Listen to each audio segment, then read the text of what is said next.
Hello students, आज का जो टॉपिक हमारा डिस्कशन का है वो है टाइप्स ऑफ डिफ्रैक्शन। तो आपके पास दो तरह के डिफ्रैक्शन के टाइप्स हैं। एक कहलाता है फ्रेशनल डिफ्रैक्शन और एक कहलाता है Fraunhofer diffraction. Type of diffraction पढ़ने से पहले थोड़ा सा हम ये देख लेते हैं कि इंटरफेरेंस और डिफ्रैक्शन के अंदर क्या सिमिलैरिटीज हैं और क्या डिफरेंस है। याद कीजिएगा कि इंटरफेरेंस का फिनोमिना जब हमने पढ़ा था, जो हमारा लास्ट पेपर था, उसमें हमने ये देखा था कि हमारे पास अगर दो मोनोक्रोमेटिक सोर्स हैं, यंग्स डबल स्लिट एक्सपेरिमेंट में याद कीजिएगा, तो दो मोनोक्रोमेटिक सोर्स हमारे पास हुआ करते और सामने हम क्या कर दिया करते, एक स्क्रीन लगा दिया करते और दोनों मोनोक्रोमेटिक सोर्स से जब जो आपके पास लाइट है, रेडिएशन है, सुपर इम्पोज किया करती, तो वो क्या किया करती, ब्राइट और डार्क फ्रिंजेस का एक पैटर्न दिया करती जिसको हम इंटरफेरेंस पैटर्न कहा करते। अब यहाँ देखिए, पॉइंट सोर्सेज लिए गए थे, यानी कि हमारे पास वेव फ्रंट था और इस वेव फ्रंट पे हमने बहुत बारीक सी एक स्लिट ले ली थी ताकि हमें वहां से ये लगे कि आपके पास क्या हो रहा है, एक सोर्स जो है ऑब्टेन हो रहा है। सिमिलरली आपको एक S2 सोर्स भी मिला था और S2 सोर्स हमें दूसरी स्लिट से मिल गया था, बहुत नैरो सी स्लिट हमने रखी थी। तो हमें ये लग रहा था वेव फ्रंट के ऊपर एक पॉइंट है और ये पॉइंट जो है वेव फ्रंट के ऊपर हाइगन्स प्रिंसिपल के according every point on a wave front behaves like a secondary source. तो ये दो सोर्सेज की तरह क्या कर रहे थे, बिहेव कर रहे थे और यहाँ पर हमें क्या मिल रहा था, इंटरफेरेंस पैटर्न मिल रहा था। डिफ्रैक्शन में होता इंटरफेरेंस ही है, लेकिन यहाँ पर हम दो पॉइंट सोर्सेज नहीं लेते। तो यहाँ पर हम क्या करते हैं, हम एक वाइड स्लिट लेते हैं और इस वाइड स्लिट पे जब हम यहाँ पर रेडिएशंस डालते हैं तो आपका ये जो वेव फ्रंट है, इस पे जितने भी आपके पास पॉइंट्स होंगे, ये सारे पॉइंट्स किसकी तरह बिहेव करेंगे, ये बिहेव करेंगे हमारे पॉइंट सोर्सेज की तरह। और इन पॉइंट सोर्सेज से जो रेडिएशंस निकलेंगे, they are going to overlap, they are going to superimpose, interference का पैटर्न ही शो करेंगे और हमें स्क्रीन के ऊपर फिर से ब्राइट और डार्क फ्रिंजेस का एक पैटर्न मिलेगा। और अब की बार ये जो आपके पास पैटर्न है, इसको हम डिफ्रैक्शन पैटर्न कह देंगे और इस फिनोमिना को हम क्या कह देंगे, डिफ्रैक्शन। तो इंटरफेरेंस के अंदर हम पॉइंट सोर्सेज को कंसीडर करते हैं और यहाँ पर हम वाइड सोर्सेज को कंसीडर करते हैं। तो डिफ्रैक्शन में भी ओवरऑल होता क्या है, इंटरफेरेंस ही होता है। तो यहाँ पर तो सिर्फ दो सोर्सेज के बीच में था, यहाँ पर मैनी सोर्सेज के बीच में क्या हो जाएगा, हमारा इंटरफेरेंस हो जाएगा। तो इसको देखिए वर्ड्स के अंदर किस तरह से हम कहेंगे कि ये जो है हमारा इंटरफेरेंस और डिफ्रैक्शन, इस उनको किस तरह से हम यहाँ पर शो कर सकते हैं कि ये जो है हमारे पास, there is not much difference in between interference and diffraction. Interference happens when superimposing coming out from a number of point sources। तो यहाँ पर पॉइंट सोर्सेज को कंसीडर किया गया है। Diffraction happens when waves come out from an area। तो यहाँ पर हमने जो सोर्स है वो आपके पास एरिया है और यहाँ पर हमने सोर्सेज क्या लिए थे, पॉइंट सोर्सेज। डिफ्रैक्शन के केस में ये जो हमारी लाइट आ रही है, ये लाइट हमारे पास सर्कुलर एरिया से भी आ सकती है, ये हमारे पास रेक्टेंगुलर एरिया से भी आ सकती है और ये हमारे पास लार्ज नंबर ऑफ स्लिट्स से भी आ सकती है, जिसको हम ग्रेटिंग कहते हैं। तो हमारा जो डिफ्रैक्शन का पैटर्न है वो हमें सर्कुलर एपर्चर से भी मिल सकता है, रेक्टेंगुलर एपर्चर से भी मिल सकता है और मैनी स्लिट्स से भी मिल सकता है, जिसको हम क्या नाम दे देते हैं, जिसको हम ग्रेटिंग कह देते हैं। तो अकॉर्डिंग टू हाइगन प्रिंसिपल के अकॉर्डिंग हमारे पास क्या स्टेटमेंट थी, every point on the wave front acts as a source of secondary wavelet. तो आप याद कीजिएगा कि अगर हमने कोई पॉइंट सोर्स ऑन किया हुआ होता था इन केस ऑफ वेव फ्रंट, जब हम वेव फ्रंट यहाँ पर डिस्कस कर रहे थे, तो हमें पता है ये पॉइंट सोर्स क्या करेगा, आपके थ्री डायमेंशनल स्पेस के अंदर रेडिएशंस निकाल देगा in the form of crust and trough. तो ऐसे सारे पॉइंट्स ढूंढ लीजिए इस वेव्स पैटर्न के ऊपर, जो सारे के सारे एक ही एंगल के ऊपर या एक ही फेज के ऊपर हो। तो ये मान लीजिए कि मैंने यहाँ पर ये पॉइंट जो है फर्स्ट वेव पे थीटा ढूंढ लिया, अगला भी मैंने थीटा ढूंढ लिया, तो होगा क्या, मेरे पास एक ऐसा एनवलप तैयार हो जाएगा और इस एनवलप की शेप कैसी होगी, स्फेरिकल होगी। तो अगर हम यहाँ ये कंसीडर कर लें कि हमारे पास पॉइंट सोर्स है, तो पॉइंट सोर्स से आपको पता है रेडिएशन जो है हर एक डायरेक्शन के अंदर निकलेंगे। तो हर एक डायरेक्शन के अंदर निकलेंगे तो चारों तरफ आपके पास क्या हो जाएगा, एक कवरिंग एनवलप हो जाएगा। और ये आपके जो है वेव फ्रंट, वो कैसा वेव फ्रंट होगा, स्फेरिकल होगा। तो अगर आप यहाँ पर रोड शेप ले लेंगे तो आपको पता है, रोड शेप ले लेंगे तो आपको कैसा वेव फ्रंट मिल जाएगा, सिलेंड्रिकल वेव फ्रंट मिल जाएगा। यानी कि ऐसे सारे पॉइंट्स ढूंढ लीजिए जो आपके पास किस एंगल के ऊपर हो, थीटा के ऊपर हो। तो इन दोनों पॉइंट्स के बीच में जो आपका पॉइंट 1 और पॉइंट 2 है, इनके बीच में फेज डिफरेंस कितने का हो जाएगा, दोनों सेम एंगल पे हैं तो फेज डिफरेंस जो आपके पास फाई है वो आपका हो जाएगा 0 के ऊपर।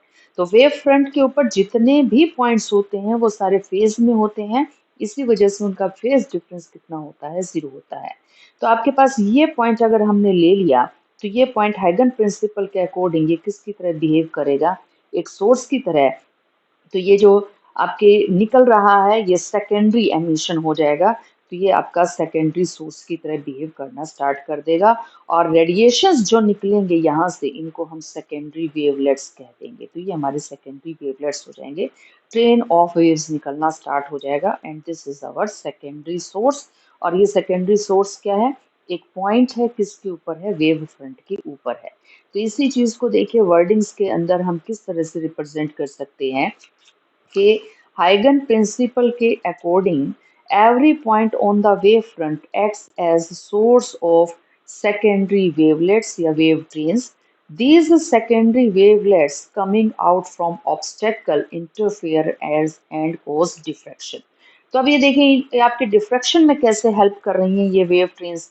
यहाँ पर हमने क्या कंसीडर किया था, हमने ये कंसीडर किया था कि हमारे पास ये जो है स्लिट बहुत चौड़ी है। हमारे पास ये रेक्टेंगुलर स्लिट भी हो सकती है, ये सर्कुलर भी हो सकती है। तो हमारे पास जो रेडिएशंस आ रहे हैं तो हमने कंसीडर कर लिया ये हमारे पास वेव फ्रंट आ गया। तो वेव फ्रंट के ऊपर ये जितने भी पॉइंट्स होंगे they will emit the secondary wavelets and these secondary wavelets they are going to interfere. ये आपस में क्या करने वाले हैं, इंटरफेयर करने वाले हैं। और इन्हीं की इंटरफेरेंस पैटर्न से, लार्ज नंबर ऑफ सोर्सेज की वजह से हमें यहाँ पर क्या मिल जाएगा, डिफ्रैक्शन का पैटर्न हमें स्क्रीन के ऊपर देखने को मिल जाएगा। तो डिफ्रैक्शन जो है आपका इंटरफेरेंस का फिनोमिना ही है, लेकिन यहाँ पर जो है इंटरफेरेंस बहुत सारी वेव ट्रेन्स के बीच के अंदर हो रहा है। तो diffraction phenomena are usually divided into two categories. One is known as Fresnel diffraction and another is known as Fraunhofer diffraction. तो साइंटिस्ट के नाम पे नाम दिए गए हैं फ्रेशनल डिफ्रैक्शन और फ्राउनहोफर डिफ्रैक्शन। फ्रेशनल डिफ्रैक्शन देखिए क्या है यहाँ पर, और फ्राउनहोफर डिफ्रैक्शन किस तरह से अलग है। स्लिट दोनों के अंदर ही चाहिएगी आपको, सोर्स आपको दोनों ही के अंदर चाहिएगा। तो ये तो कॉमन चीजें हो जाएगी, दीज आर द सिमिलैरिटीज। दोनों जगह हमने मोनोक्रोमेटिक सोर्स का यूज किया है। अब मोनोक्रोमेटिक सोर्स को अगर आप रिप्लेस कर देंगे ना किसके साथ, आपके पॉलीक्रोमेटिक सोर्स के साथ या व्हाइट लाइट के साथ, तो वहां पर हमें कलर्ड फ्रिंजेस मिलना स्टार्ट हो जाएंगी। तो हम स्टार्टिंग जो है सबसे सिंपल रेडिएशन से करेंगे, हमारे मोनोक्रोमेटिक रेडिएशन से करेंगे। तो यहाँ पर जो फर्स्ट पॉइंट हम लेकर चल रहे हैं फ्रेशनल डिफ्रैक्शन के अंदर, source of light and screen are at finite distance from the aperture. तो आपका जो सोर्स और स्क्रीन है वो जो है फाइनाइट डिस्टेंस एपरेचर से रखिएगा। अब ये इसको आप समझिए क्या सेटअप समझाने की कोशिश यहाँ पर फ्रेशनल डिफ्रैक्शन हमें कर रहा है। कंसीडर कर लीजिए कि ये तो है आपका एपरेचर, ये रास्ता है आपका, इस रास्ते से लाइट आपकी जाने वाली है, क्योंकि डिफ्रैक्शन का फिनोमिना के लिए आपको एजेस तो देने पड़ेंगे ना, कोने तो देने पड़ेंगे, स्लिट तो देनी पड़ेगी। तो ये आपकी स्लिट है जिसको हमने अपर्चर कह दिया है। पीछे हमने क्या रख दिया है, सोर्स रख दिया है। आगे हमें पैटर्न चाहिए तो यहाँ पर हमने क्या रख दी है, स्क्रीन रख दी है। तो अब ये देखिए आपका जो सोर्स है, सोर्स के बीच का और स्लिट के बीच का डिस्टेंस हमारा फाइनाइट डिस्टेंस है in case of Fresnel diffraction. और स्लिट और स्क्रीन के बीच का डिस्टेंस भी हमारा क्या है, फाइनाइट डिस्टेंस है। तो आपके तीनों एस के बीच में, सोर्स स्लिट के बीच में और स्लिट और स्क्रीन के बीच में डिस्टेंस क्या रहने वाला है, फाइनाइट। तो अगर आपसे ये पूछा जाए सोर्स और स्क्रीन के बीच का डिस्टेंस क्या होगा, तो आप ये देखिए ये दोनों डिस्टेंसेस फाइनाइट हैं, तो इनको ऐड करने से ही तो आपको ये डिस्टेंस मिलने वाला है। तो सोर्स और स्क्रीन के बीच के डिस्टेंस भी हमारे पास क्या होने वाला है, फाइनाइट होने वाला है। तो first condition For the Fresnel diffraction is that the source slit and the slit screen or the source screen distances should be finite. ये हमारे पास finite होने चाहिए, तभी वो जो diffraction यहाँ से जो bending होगी ना हमारी रेज की, उस diffraction को हम क्या नाम दे देंगे, Fresnel type of diffraction कह देंगे. No lenses are used. अब लेंसेज को का जो यूज है वो तब किया जाता है जब इन्फिनिटी से लाइट लाइट हमारे पास आ रही हो. तो इन्फिनिटी से लाइट आ रही होगी तो उसको फोकस करने के लिए हमें क्या करना पड़ेगा, लेंस. तो यहाँ पर तो ऑलरेडी हमारे पास तीनों एस के बीच का जो डिस्टेंस है फाइनाइट है, तो यहाँ पर कोई भी तरह का जो लेंस है वो यूज यहाँ पर हम नहीं करेंगे. उसके बाद देखिएगा थर्ड पॉइंट क्या कहता है, incident wave front is cylindrical और स्फेरिकल इन शेप. तो आपके पास यहाँ पर जो लाइट गिर रही है इस स्लिट के ऊपर, यहाँ पर हमने जो स्लिट दिखाई थी स्क्रीन और स्लिट के बीच का जो डिस्टेंस दिखाया था, तो यहाँ पर रेडिएशन तो गिरने चाहिए ना. तो वो रेडिएशन या तो यहाँ पर हम गिरवाएंगे किसके, स्फेरिकल के, या फिर हम क्या किस चीज के, कौन से वेव फ्रंट के गिरवाएंगे, वो हमारे सिलेंड्रिकल के. तो ये देखिए यहाँ पर हम स्फेरिकल वेव फ्रंट भी डिस्कस कर चुके हैं, सिलेंड्रिकल भी. तो यहाँ पर आप क्या करेंगे, ये जो आपका सोर्स है इस सोर्स के बहुत पास में स्लिट रखेंगे, तो आपकी शेप जो है वो कैसी आ जाएगी, इसकी सिलेंड्रिकल. इसी तरह से इस सोर्स के बिल्कुल पास में अगर हम स्लिट रखेंगे तो हमारी ये जो शेप रहेगी ना वेव फ्रंट की, ये जो लाइट एंटर कर रही है, ये जो वेव फ्रंट एंटर कर रहा है, उसकी शेप कैसी रहेगी, हमारी स्फेरिकल इन शेप रहेगी. तो ये आपका थर्ड पॉइंट था. उसके बाद देखिएगा फोर्थ पॉइंट क्या कहता है, distances are more important than angular inclination. यहाँ पर हम इस चीज पे ध्यान नहीं देंगे कि रे का जो है एक्स एक्सिस के अलोंग एंगल कितने का बन रहा था. हम जस्ट इस बात पर ध्यान देंगे कि सोर्स और स्लिट और स्क्रीन के बीच का डिस्टेंस कितना था. फ्रानहोफर डिफ्रैक्शन किस तरह से अलग है फ्रेशनल डिफ्रैक्शन से. अब फ्रेशनल डिफ्रैक्शन के जो पॉइंट्स हैं उन्हीं को थोड़ा सा चेंज अगर हम कर देंगे तो हम फ्रानहोफर डिफ्रैक्शन को डिस्कस कर जाएंगे. फ्रानहोफर डिफ्रैक्शन के अंदर सोर्स और स्क्रीन का और जो आपका सोर्स और स्लिट का जो डिस्टेंस है वो इनफाइनाइट डिस्टेंस है फ्रॉम द एपर्चर. एपर्चर से बहुत ज़्यादा डिस्टेंस हमें यहाँ पर रखना है. अब इसका मीनिंग देखिएगा, मीनिंग क्या है सोचिएगा. इन्फिनिटी से रेज आ रही हैं, तो अगर जब इन्फिनिटी से आ रही हैं तो आप कैसे दिखाते हैं, पैरेलल रेज दिखाते हैं. और फिर आप इसको किस पे डाल देंगे, स्लिट के ऊपर डाल देंगे. और स्लिट के ऊपर अगर आपने डाल दी तो यहाँ पर आपको स्क्रीन जो है कुछ इस तरह से रखनी पड़ेगी कि यहाँ हमें इसको फोकस करने के लिए कोई ना कोई तो लेंस रखना पड़ेगा. अगर हमने फोकस नहीं किया तो आपका जो स्क्रीन के ऊपर जो है डिस्टेंस कहाँ रखना पड़ेगा, ये डिस्टेंस तो आपके पास इनफाइनाइट डिस्टेंस पे हो जाएगा, क्योंकि पैरेलल आने वाली रेज आपको कहाँ मिलेंगी, इन्फिनिटी के ऊपर फोकस होंगी, इमेज कहाँ मिलेगी, इन्फिनिटी के ऊपर मिलेगी. लेकिन जैसे ही हम यहाँ पर एक लेंस रख देंगे तो हमें पता है ये लेंस हमें बहुत नियर बाय टू स्लिट रखना है. लेंस और जो स्लिट है उनका डिस्टेंस जो है बहुत नियर बाय रखेंगे. यूँ मान लीजिएगा कि लेंस जो है अप्रॉक्सीमेट स्लिट के यहाँ ही रखा हुआ है.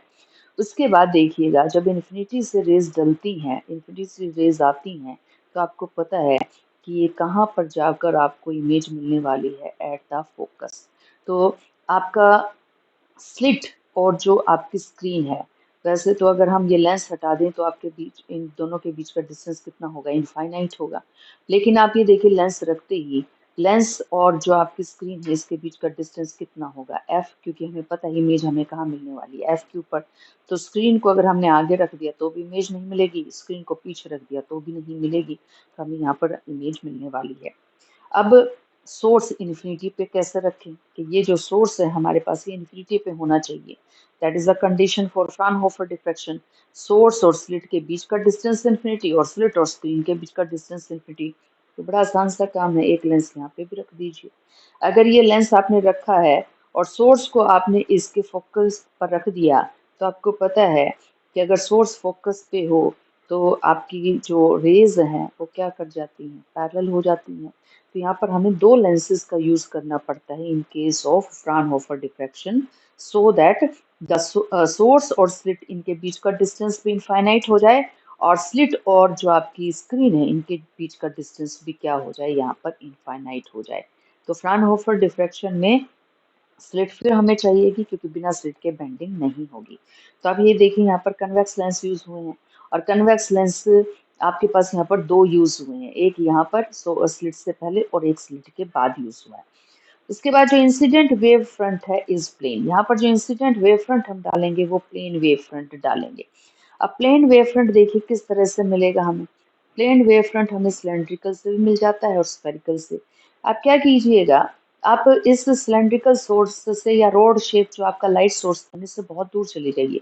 बहुत दूर अगर जब आप चले जाएंगे तो आपको ये जो पोर्शन मिलेगा, मान लीजिए कि ये जो आपका जो रोड लाइट सोर्स है इससे आप बहुत दूर चले गए, तो आपको एक छोटा सा पोर्शन अगर हम इस वेव फ्रंट का निकाल के देखें तो वो आपको कैसा नजर आएगा, वो आपको एक प्लेन की तरह नजर आएगा। तो आप अगर स्फेरिकल शेप का भी एक छोटा सा पोर्शन बहुत दूर जाकर, यानी कि ये मान लीजिए बहुत दूर जाकर अगर आप इस छोटे से पोर्शन आप इस स्फेरिकल सोर्स का भी लेते हैं तो वो भी आपके पास क्या हो जाएगा, एक प्लेन वेव फ्रंट की तरह बिहेव करेगा। तो प्लेन वेवफ्रंट को हम यूज करते हैं in case of Fraunhofer diffraction. उसके बाद देखिएगा, angular inclinations are important and not the distances. यहाँ पर जो हमारे पास आफ्टर पासिंग द स्लिट जो आपकी रेडिएशंस आएंगी, जो रेज आएंगी, वो क्या कर जाएंगी, वो बेंड कर जाएंगी। इसी फिनोमिना को तो हम डिफ्रैक्शन कहते हैं। तो यहाँ पर ये जो थीटा है दैट इज वेरी इंपॉर्टेंट। यहाँ पर हमें इस चीज पर ध्यान नहीं देना कि स्लिट और स्क्रीन के बीच का डिस्टेंस क्या है या सोर्स और स्लिट के बीच का डिस्टेंस क्या है। यहाँ पर हमारा जो सारा फोकस रहेगा वो थीटा के ऊपर रहेगा। थीटा हमें ये बताएगा कि हम अगर सेंटर से ओ से ज़्यादा ऊपर या नीचे जाते हैं तो हमें कितनी ब्रेड की आपकी डार्क फ्रिंजेस और आपको यहाँ पर जो है ब्राइट फ्रिंजेस मिलने वाली है। तो these are the two types of Fresnel and Fraunhofer diffraction. तो फ्रेशनल डिफ्रैक्शन के केस में सोर्स और स्क्रीन जो है फाइनाइट डिस्टेंस पे हैं। फ्राउनहोफर के अंदर वो क्या है, इनफाइनाइट में है। फ्रेशनल के अंदर कोई लेंस यूज नहीं हुआ, फ्राउनहोफर में दो लेंसेज यूज किए गए हैं। फ्रेशनल के अंदर सिलेंड्रिकल और स्फेरिकल वेव फ्रंट का यूज किया गया है। फ्राउनहोफर के अंदर क्योंकि वैसे भी इन्फिनिटी पे रखा है आपने सोर्स, तो सोच के देखिए सोर्स अगर इन्फिनिटी पे है तो स्लिट तक जब वेव पहुंचेगी तो वो तो प्लेन वेव ही पहुंचेंगी, आपके पास प्लेन वेव फ्रंट ही पहुंचेगा। एंगुलर इंक्लिनेशन का ध्यान रखा गया है, क्यों? क्योंकि डिस्टेंस तो बहुत ज़्यादा है ना, डिस्टेंस ऑलरेडी इन्फिनिटी है, तो इन्फिनिटी डिस्टेंस से तो कैलकुलेशन नहीं हो पाएंगी। तो यहाँ पर हम किसका ध्यान रखेंगे, एंगुलर डिस्प्लेसमेंट का या एंगुलर इंक्लिनेशन का ध्यान रखेंगे। तो ये हमारे जो है टाइप ऑफ डिफ्रैक्शन था। नेक्स्ट टॉपिक जो हमारा रहेगा वो रहेगा फ्राउनहोफर डिफ्रैक्शन।